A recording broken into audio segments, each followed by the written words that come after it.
Radio उड़ान के updates लेने के लिए इस चैनल को सब्सक्राइब कीजिए और इस वीडियो को ज्यादा से ज्यादा लाइक कीजिए और शेयर कीजिए। For more info log on to www.radioudan.com। या दोस्तों नमस्कार, आदाब, सत श्री अकाल। मैं दानिश महाजन प्रोग्राम बदलता दौर में आपका स्वागत करता हूं। प्रोग्राम बदलता दौर में हर सप्ताह मिलवाते हैं हम आपको नए मेहमानों के साथ, बात करते हैं डिसेबिलिटी से रिलेटेड किसी टॉपिक पर, अवेयरनेस की या सोशल इश्यूज पर। आज हमारे साथ बेहद खास मेहमान हैं, उनसे आपको मिलवाएंगे। ये प्रोग्राम हम कर रहे हैं वर्ल्ड हेयरिंग डे के उपलक्ष्य में। ये क्या होता है, क्यों हमें इस दिन को ऑब्जर्व करना चाहिए, किन बातों का ध्यान रखना चाहिए, इस पर चर्चा करेंगे और किस तरह की एक्टिविटीज होती हैं इस दिन। इस पर बात करने के लिए हमारे साथ डॉक्टर सारिका वर्मा हैं गुड़गांव से, जो एक सोशल एक्टिविस्ट हैं। वो प्रेसिडेंट रह चुकी हैं ईएनटी एसोसिएशन की, और भी इस सेक्टर में वो काम करती रहती हैं। डॉक्टर सारिका जी, बहुत बहुत स्वागत है आपका रेडियो उड़ान पे। थैंक यू दानिश भाई। सबसे पहले तो थोड़ा सा अपने बारे में बताएं हमारे लिसनर्स को। जी, मैं ईएनटी सर्जन हूँ। 21 साल से मैं प्रैक्टिस कर रही हूँ और ईएनटी एसोसिएशन गुड़गांव की प्रेसिडेंट भी रह चुकी हूँ। इंडियन मेडिकल एसोसिएशन गुड़गांव की सेक्रेटरी रह चुकी हूँ 2 साल। इंडियन मेडिकल एसोसिएशन की विमेन डॉक्टर्स विंग की इंचार्ज भी रह चुकी हूँ गुड़गांव की, और national initiative for safe sound Indian medical association का एक प्रोग्राम है जिसकी मैं नेशनल कन्वीनर हूँ। ग्रेट। तो डॉक्टर सारिका जी, सबसे पहले तो हमें ये बताएं कि वर्ल्ड हेयरिंग डे होता क्या है। जी देखिए, as you know, hearing is one of the important 5 senses.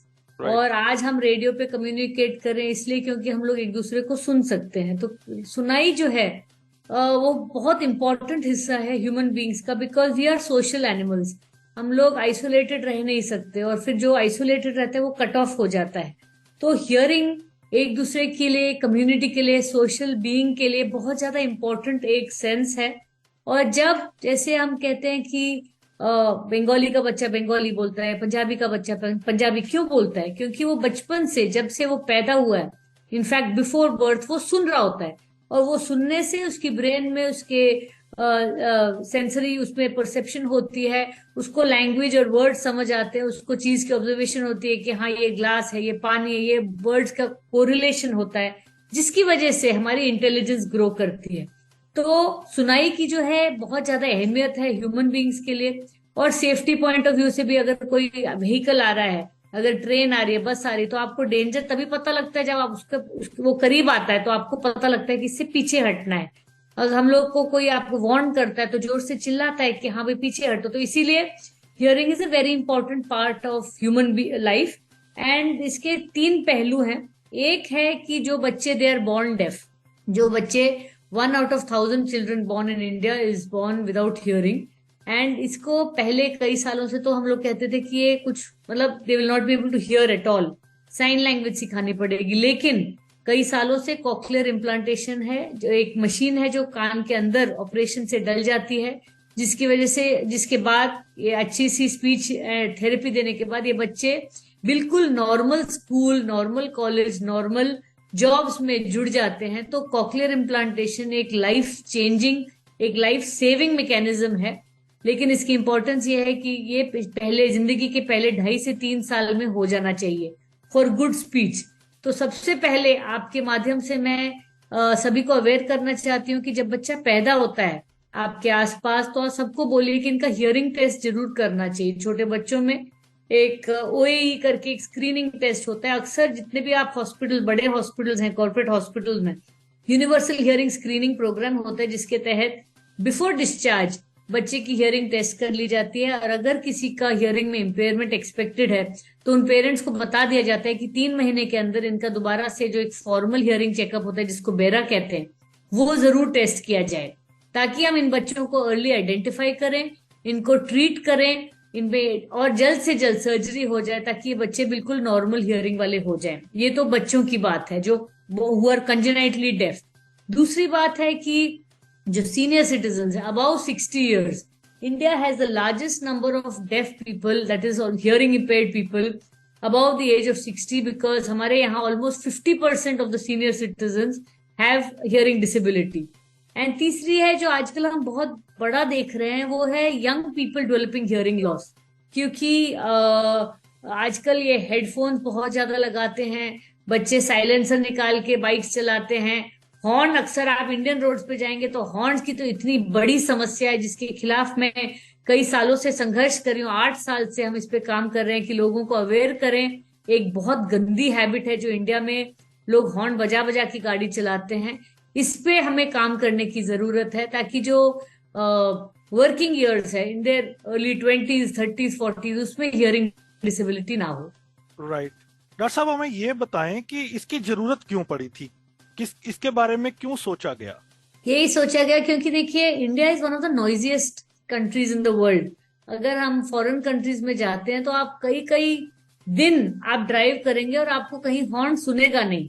लेकिन वही लोग जब इंडिया में आते हैं, मतलब हम लोग जब इंडिया आते हैं फॉरेन कंट्री से, तो कान में ना the noise hits you at the Indian airport. जब दिल्ली एयरपोर्ट में बाहर निकलते हैं तो इतनी जोर से आपकी जो हॉर्न आपके कानों को हिट करता है, और ये एक बहुत गलत हैबिट है। तो इसलिए मेरा ये प्रयास है कि हम लोग इस पे, मैं 3 चीजों पे काम करती हूँ। एक तो लोगों को अवेयर करती हूँ, उनका हैबिट बदलने का प्रयास करते हैं। पहला इंडिया में world no horn day Bombay में किया गया था 2008 में, और उसके बाद हम कई सालों से नॉइज अवेयरनेस पे काम कर रहे हैं। National initiative for safe sound बना ही इसलिए है, 2013 में बना था शायद, और हम लोग हर साल 3rd वेडनेसडे ऑफ अप्रैल ये नॉइज अवेयरनेस डे मनाते हैं। और वर्ल्ड हियरिंग डे जो है ये यूएन की तरफ से आया है।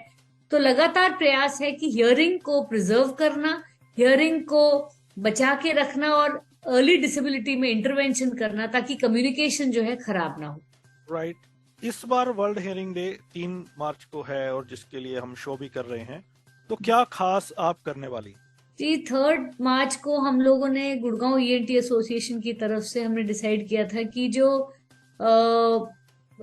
ऑटो रिक्शा और ई रिक्शा चलाते हैं, जो ये लोग 8-8 घंटे आउटडोर रहते हैं बिना गाड़ी के कवरेज के, दोनों तरफ से नॉइज एक्सपोजर से ये इनको होता है, उनके लिए हम एक फ्री हियरिंग चेकअप कर रहे हैं। हम Huda city centre metro station, जो गुड़गांव का सबसे बिजी मेट्रो स्टेशन है, उसके बाद 250 से 300 ई रिक्शा चालक और ऑटो रिक्शा चालक होते हैं। तो वहां पे हमने ईएनटी एसोसिएशन गुड़गांव ने ये आयोजित किया है फ्री हियरिंग चेकअप, और हम लोग आज बैनर पोस्टर लगा के भी आए हैं। और जो मेट्रो में जो हुडा सिटी सेंटर में काम करते हैं वहां पे भी हमने इन्फॉर्म कर दिया है, और सीआईएसएफ को भी बोल दिया है कि जितने भी स्टाफ हैं सबका यहाँ फ्री हियरिंग चेकअप हो, ताकि जब हमें अवेयरनेस होती है, क्योंकि 2018 में हमने ऐसे ही एक प्रोग्राम किया था 8 सिटीज में अक्रॉस इंडिया, हमने फ्री हियरिंग चेकअप किया था ट्रैफिक पुलिसमैन, क्योंकि ये लोग हैं जो एक्टिव यंग पीपल हैं जो रोड पे रहते हैं और कम से कम 4 से 8 घंटे they are expose to loud noises. और हमारी जो फाइंडिंग्स थी, they were so shocking. 54% of the traffic policemen that we screened had a hearing loss, a significant hearing loss. तो ये हमने ये फाइंडिंग्स जो है कई जगह दिखाई भी हैं। तब डॉक्टर हर्षवर्धन हेल्थ मिनिस्टर भी थे, हम उनके पास भी गए थे। और हमारा ये प्रयास है कि जो हियरिंग, जो हॉर्न का लेवल है इंडिया में करंटली 90 to 112 डेसिबल है, हम मैन्युफैक्चरिंग लेवल पे इसको 70 डेसिबल से कम ले आए, ताकि हियरिंग लॉस जो 80 डेसिबल एक्सपोजर से ज्यादा होता है उस पे रोक लग जाए, लोग हॉर्न बजाएं तो भी नुकसान ना हो। क्योंकि एक हैबिट को बदलना तो मुश्किल होता है कि over time, over years good driving skills आ सकती हैं। लोग जो इंडिया से बाहर जाके ड्राइव करते हैं बिना हॉर्न बजाए, वही लोग इंडिया में आके हॉर्न के ऊपर रख के बैठ जाते हैं हाथ। तो मुझे लगता है ये बहुत अनफॉर्चुनेट एक इंडियन हैबिट है। Hawking is a terrible habit और इसको हमें बदलने की जरूरत है। तो इस सिलसिले में हम लोग फ्री हियरिंग चेकअप कर रहे हैं। 11 बजे से 2 बजे तक 2 ऑडियोलॉजिस्ट बैठेंगे, काफी हमारे ईएनटी एसोसिएशन के डॉक्टर्स आएंगे, कुछ हमारे सिविल सोसाइटी से वॉलंटियर्स भी आएंगे, और हम लोग अवेयरनेस क्रिएट करेंगे कि जो हम लोग सुनाई है, एक finite amount of outer hair cells होते हैं, उसको आप संभाल के रखें तो 90 साल तक भी ठीक चलेगा, और अगर आप उसको शोषित करके जल्दी खत्म कर देते तो 40 साल में भी खत्म हो जाएगा। यही हमारा प्रयास है कि हियरिंग जो है मेंटेन रहे। राइट। डॉक्टर साहब, ये बताएं कि ये तो आपने इंडियन कॉन्टेक्स्ट में बताया जो हॉर्न की समस्या है, लेकिन ये जैसे आपने खुद बताया कि यूनाइटेड नेशन ने इसको ऑब्जर्व किया है, world hearing day, it means ji कि प्रॉब्लम पूरे वर्ल्ड में है। हो सकता है वहां दूसरे तरीके की हो, तभी ये ख्याल सभी कंट्रीज ने मिलके ये रेजोल्यूशन पास किया।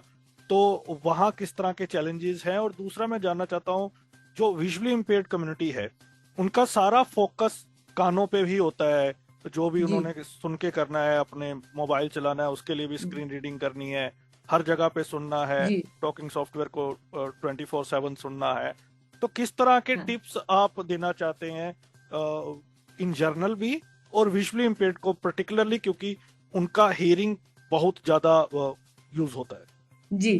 तो सबसे पहले आपका जो क्वेश्चन था मैं उसको एड्रेस करती हूँ। इंटरनेशनली चलो हॉर्न नहीं बजते, लेकिन क्या होता है कि जहाँ रेलवे स्टेशन है, जहाँ एयरपोर्ट है, जहाँ पे मशीन्स चलती हैं, वहां पे जब एम्बिएंट नॉइजेस अबाउ 80 डेसिबल होते हैं, तो जैसे हमारे ईएसआई के भी रूल्स हैं कि जो भी शॉप फ्लोर पे काम करते हैं उनका एनुअल हियरिंग चेकअप होना चाहिए।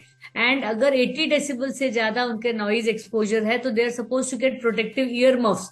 और सरकार, जो भी कंपनी जिसके लिए वो काम करते हैं, अगर उनको हियरिंग लॉस होता है तो they are liable to be compensated. ये सब चीजें फॉलो तो नहीं होती है इंडिया में, लेकिन इंटरनेशनली इस पे बहुत ज्यादा काम हो रहा है। और protection of the hearing is the employers responsibility. और जहां पर भी 110 डेसिबल से ज्यादा है तो 1 घंटे के अंदर उनका मतलब they are suppose to take a break, क्योंकि वरना उनकी हियरिंग बिल्कुल पूरी तरह डैमेज हो जाएगी। और ये तो इंटरनेशनल की बात होगी। और हम लोग, जो आपने दूसरा सवाल किया था कि देखिए, हियरिंग तो सभी के लिए बहुत इंपॉर्टेंट है, लेकिन जो विजुअली इम्पेयर्ड है उनके लिए तो hearing equity even even more important भी हो जाती है। और उनकी बहुत ज्यादा sense of hearing is very sharp because it is a very overdeveloped sense because it is compensating for the absence of vision. तो इनके लिए हम लोग, मेरा ये सुझाव रहेगा और सभी के लिए रहेगा कि ये जो हेडफोन हम लोग को लगाने की आदत हो गई है, कान में लीड लगा के आजकल नौजवान बच्चे पूरा दिन लगाते रहते हैं। एक पत्रकार है, उन्होंने कहा था कि मेरी वाइफ तो बेचारी रोज रात को हेडफोन लगाकर ही सोती है, बोलता है रात को उनके कान से मैं ही निकालता हूं। तो ये जो है बहुत गलत हैबिट है। हेडफोन का यूजेज कम से कम होना चाहिए। आइडियली तो आपको बिल्कुल नहीं करना चाहिए, लेकिन अगर if your job demands it then use it for as short a period as possible. और कान में, क्योंकि क्या होता है जब हम लोग बात करते हैं तो 50 से 60 डेसिबल पे आपको आवाज आती है, वो 3-4 फीट की दूरी पे आती है। तो जब तक वो आपके इनर ईयर तक पहुंचती है तो उसकी एनर्जी कम हो जाती है। लेकिन जब आप 2.5 सेंटीमीटर दूर, आपके ईयर ड्रम के से 2.5 सेंटीमीटर दूर आप कैनाल में, ईयर कैनाल में जब आप ये लीड लगाते हैं, तो वही 60 डेसिबल जो है सीधे आपके इनर ईयर को हिट करता है।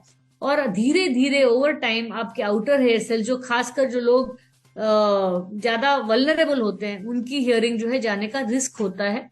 और सबसे पहले 4000 किलोहर्ट्ज जो नॉइज, जो पोल्यूशन वाला है, वो 4000 किलोहर्ट्ज है, उसमें डैमेज होता है। उसके बाद फिर लो फ्रीक्वेंसीज अफेक्ट होती हैं। तो सबसे पहले तो मेरा सभी से सुझाव रहेगा कि मोबाइल को कान में लगा के ना रखें, क्योंकि उसकी रेडिएशन से आपके कान खराब हो रहे हैं। दूसरा, लीड लगा के या हेडफोन या ईयरफोन, जो चाहे विद वायर चाहे विदाउट वायर, ये कान में लगा के ना रखें, कम से कम यूज करें। तीसरा, अगर आपको यूज करना भी है तो उसका वॉल्यूम बिल्कुल बेयरली ऑडिबल पे रखिए, जोर जोर से ना रखें। चौथा, अगर आपके, how do you know that that voice is that too loud और नॉट? अगर आपके साथ कोई बैठा है, वो बात कर रहा है आपसे, तो आपके उस हेडफोन लगाने के बाद आपको उनकी आवाज फिर भी आनी चाहिए। और कोई आपके साथ बैठा हुआ है, अगर उसको आपके हेडफोन की आवाज पहुंच रही है, that means that noise is too loud. तो ये सभी चीजों का ध्यान रखते हुए कोशिश करिए कि हेडफोन ना लगाएं, लगाएं तो कम से कम लगाएं, और लगाएं तो मिनिमम वॉल्यूम पे रखें for the shortest period of time, ताकि आपकी हियरिंग जो है ज्यादा साल चले। ये हेडफोन के अलावा कोई और tips in general, in routine जो हम यूज करते हैं, इसमें और टिप्स हैं क्या कुछ?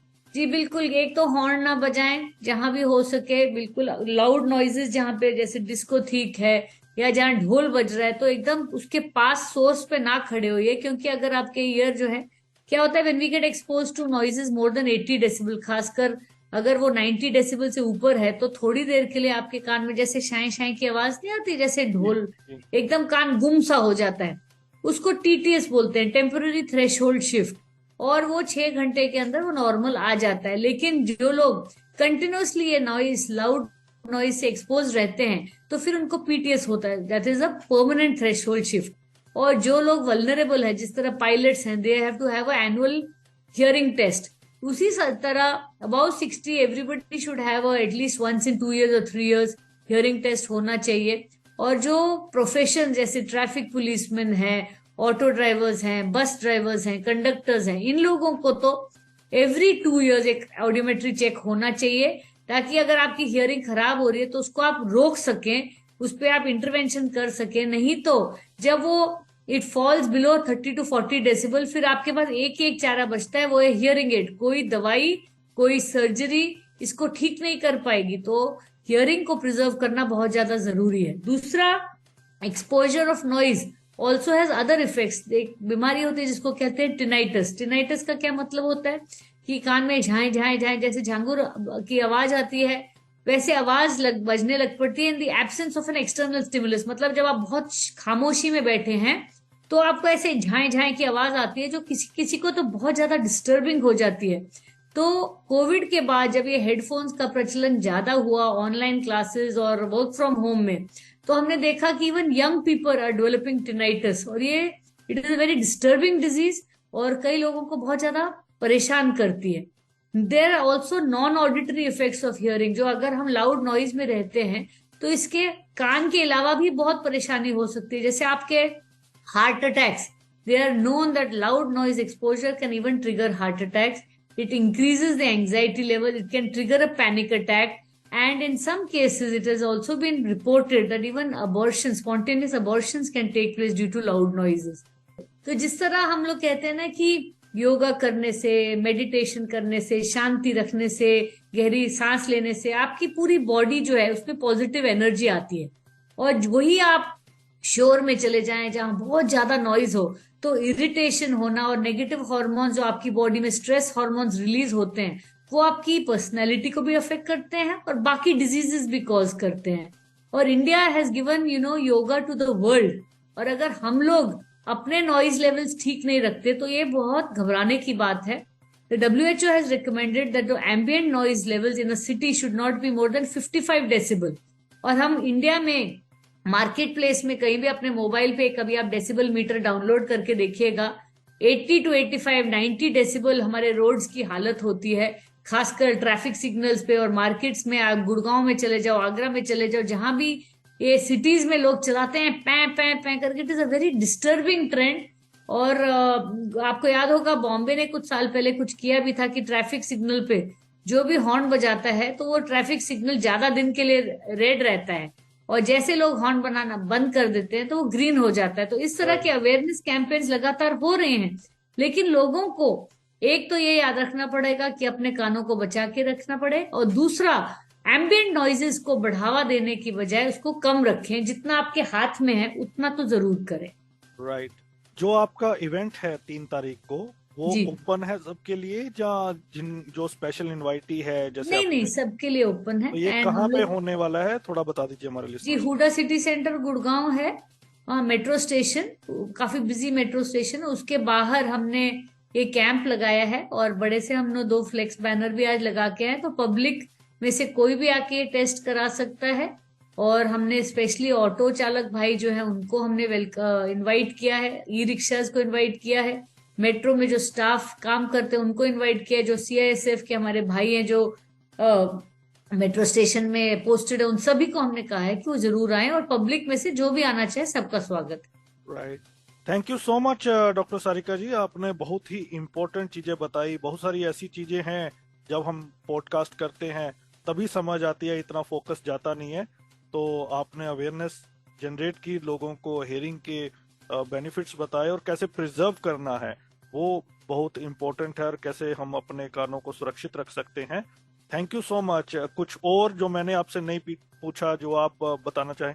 बस यही कहना चाह रहे हैं कि एक तो लास्ट चीज है कि लोगों को बहुत आदत होती है कान में तिल्ली डालना या बड डाल के साफ करना, तो वो एक हैबिट है जो बिल्कुल छोड़ दें। ईयर आपका एक सेल्फ क्लीनिंग ऑर्गन होता है, it does not need to be cleaned. तो कोई कहता है कि मैं बड से रोज साफ करता हूँ, या पिन डालते हैं, कभी तो चाबी डाल देते हैं, तो कान को बिल्कुल छेड़ना नहीं चाहिए, क्योंकि जब हम छेड़ते हैं जो वैक्स बाहर बनी होती है वो अंदर पुश हो जाती है, और बड की तो पॉसिबिलिटी नहीं होती कि वो वैक्स बाहर निकाले, वो अंदर घसेट देती है।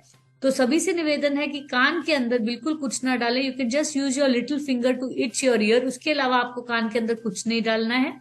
अगर आपको ज्यादा दिक्कत लगे तो सरसों का तेल 1 आध बूंद डाल सकते हैं, नहीं तो आप अपने आसपास के ENT डॉक्टर के पास जाएं। 1 in a year या 1 in 2 years जाके अगर कान बंद लगे तो ईयर वैक्स जो है, उनके स्टेराइल इंस्ट्रूमेंट होते हैं, सक्शन होता है, सारी मशीन्स होती हैं जिससे आराम से निकल जाए। वो विजन के अंडर होता है, वो स्टेराइल तरीके से निकलता है। वरना हम रोज देखते हैं कि कोई ना कोई ईयर परफोरेशन में आ जाता है, या आप ईयर स्क्रैच कर देते हैं तो साथ में ओटाइटिस एक्सटर्ना इन्फेक्शन हो जाता है, या वैक्स एकदम अंदर ईयर ड्रम के पास पुश हो जाता है जिसको निकालने में आपको काफी तकलीफ होती है।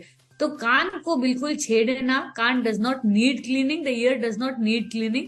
आप अपने कानों को बिल्कुल छोड़ दीजिए, वो आप एक सेल्फ क्लीनिंग ऑर्गन है, वो पूरा अपने आप को साफ रखता है। और जिसके वैक्स बिल्डअप हो, डॉक्टर के पास जाके इसको साफ तरीके से निकलवाएं, ताकि आपको बिना बात के एंटीबायोटिक ना खाना पड़े, बिना बात के इन्फेक्शन ना हो, और बिना बात के आपको तकलीफ ना हो। कानों का ध्यान रखिए, because we only have a pair of ears. Hearing में आपको ये पता चलता है कि डायरेक्शन ऑफ साउंड कहाँ से आ रहा है, कौन क्या बोल रहा है, और कम्युनिकेशन के लिए बहुत इंपॉर्टेंट चीज है। और लास्टली मैं बता दूं कि अगर आपके, स्पेशली अगर पेरेंट्स को हियरिंग में डिफिकल्टी हो रही है, उनका मजाक ना उड़ाएं। उनको इनफैक्ट हियरिंग टेस्ट करवा के उनको हियरिंग एड लगवा दीजिए, ताकि वो अच्छा सुन सके। जो हमारे सीनियर सिटीजन है, अगर वो कॉन्वर्सेशन का हिस्सा नहीं बनते तो वो या तो डिप्रेशन में चले जाते हैं, आइसोलेटेड फील करते हैं, और या फिर वो गुस्सा होने लगते हैं, और फिर वो बड़बड़ाने लगते हैं। तो देखिए, बच्चों की जो हंसी है वो सुनना, एक भाई बहन का माता पिता से बात करना, ये जो है, ये बहुत दोस्तों से बात करना, ये जो है, they are the ones that these are the emotions that keep you going. तो ह्यूमन बीइंग को डेवलपमेंट के लिए, एक खुशहाल रहने के लिए कॉन्वर्सेशंस बहुत इंपॉर्टेंट हिस्सा है। तो अगर आपको लगता है कि किसी के भी सुनाई में दिक्कत है, तो उनका जांच जरूर कराएं, ताकि इंटरवेंशन हो सके और इलाज हो सके, ताकि वो एक नॉर्मल हमारी कम्युनिटी का हिस्सा बने। आपने मुझे समय दिया तो I am very very grateful Danish भाई। मैं उम्मीद कर रही हूँ कि ज्यादा से ज्यादा लोग ये कॉन्वर्सेशन को अपने माइंड में रखेंगे और अपने कानों का ध्यान रखेंगे। बिल्कुल, बहुत ही इंपॉर्टेंट मैसेज आपने दिया कि मजाक नहीं उड़ाना चाहिए और उनका ट्रीटमेंट करवाएं। और नहीं सुनने के कारण जहाँ कन्वर्सेशन रुक जाती है, वहाँ कई तरह की और प्रॉब्लम, इमोशनल प्रॉब्लम्स क्रिएट होती हैं, they went to depression.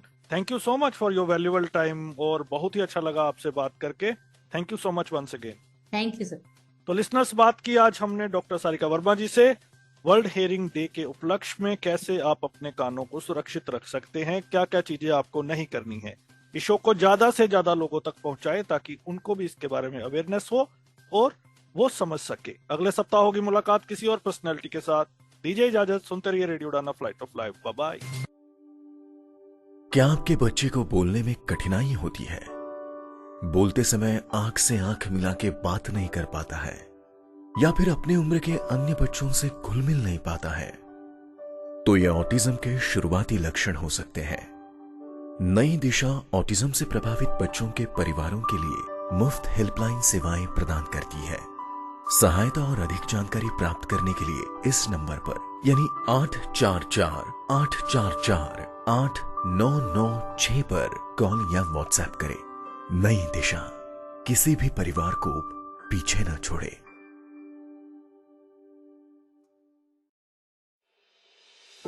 NovaFlix, an accessible OTT platform for visually impaired. भोली शालिनी उन्हें गंभीरता से देख नजरअंदाज कर अंदर चली जाती है। वो नेशनल नर्सिंग कॉलेज की बिल्डिंग के सामने खड़ी होती है। अगर आप ब्लाइंड हैं और एंजॉय करना चाहते हैं लेटेस्ट मूवीज, वो भी ऑडियो डिस्क्रिप्शन के साथ, तो आज ही डाउनलोड करें NovaFlix प्ले स्टोर से। मैं हूं शंकर महादेवन और आप सुन रहे हैं रेडियो उड़ान। If light of life